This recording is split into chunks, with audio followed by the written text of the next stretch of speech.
రెండవ రాజుల గ్రంథము 11వ అధ్యాయము.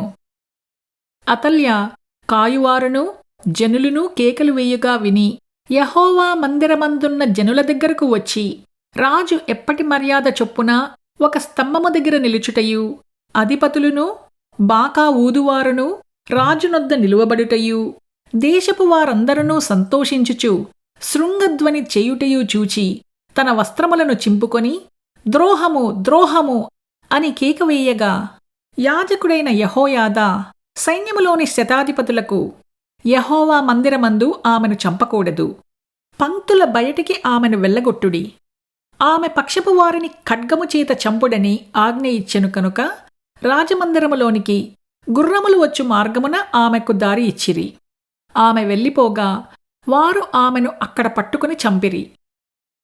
అప్పుడు యెహోయాదా జనులు యెహోవా వారని ఆయన పేరట రాజుతోనూ జనులతోనూ నిబంధన చేయించెను. మరియు అతడు రాజు పేరట జనులతో నిబంధన చేయించెను.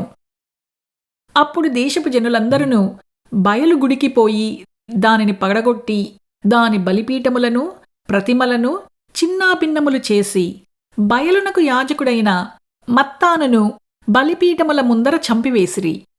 మరియు యాజకుడైన యెహోయాదా యెహోవా మందిరమును కాచుకొనుటకు మనుష్యులను నియమించెను.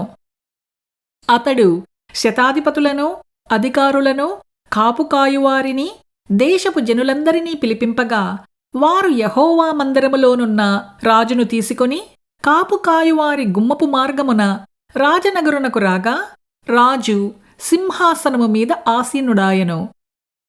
మరియు వారు రాజనగరు దగ్గర అతల్యాను ఖడ్గము చేత చంపిన తరువాత దేశపు జనులందరూ సంతోషించిరి. పట్టణమును నిమ్మలముగా ఉండెను. యోవాషు ఏలనారంభించినప్పుడు అతడు 7 ఏండ్లవాడు.